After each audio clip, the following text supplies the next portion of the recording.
Arobalia Micela. Karena dosa. Orang yang berdosa adalah seterunya Tuhan. Orang yang berdosa itu adalah musuhnya Tuhan. Karena jelas-jelas melanggar apa yang menjadi perintah atau firman Tuhan. Kamu yang dulu menjauhkan diri dan memusuhi Tuhan dalam pikiran dan perbuatanmu yang jahat. Tetapi oleh karena Yesus, kita boleh diperdamaikan. Karena dosa kita hidup jauh dari Tuhan dan melakukan yang jahat. Karena dosa manusia menuruti hawa nafsu, hidup di dalam kedagingan, memiliki pikiran-pikiran yang salah, yang jahat. Tetapi bersyukur, Kristus yang benar, Dia yang tidak bercacat celah, menjadi korban penebusan dengan menyerahkan tubuhnya sebagai persembahan sekali untuk selamanya. Di dalam perjanjian lama ada ritual penghapusan dosa atau ritual pendamaian antara manusia dengan Tuhan. Caranya bagaimana? Mereka harus membawa ternak, apakah itu lembu, kambing atau domba.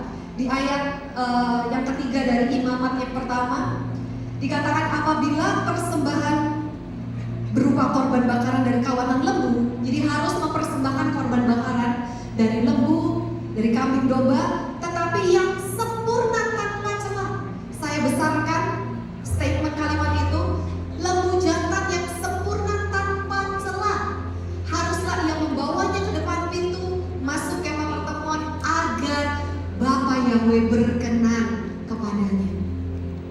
Caranya gimana? Di ayat yang keempat, ia harus meletakkan tangannya di atas kepala kurban bakaran itu, sehingga kurban itu diterima baginya sebagai pendamaian dosa.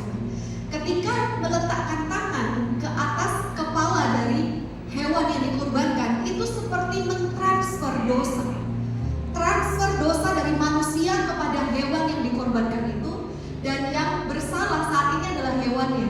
Yang menanggung dosa adalah hewannya, dan hewan ini harus dikorbankan mati. Darahnya harus dipercikan. Itu adalah ritual proses pendamaian dosa di perjanjian lama.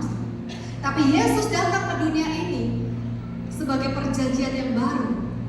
Dia menanggung setiap dosa kita seperti anak domba Elohim yang tak bercacat celah.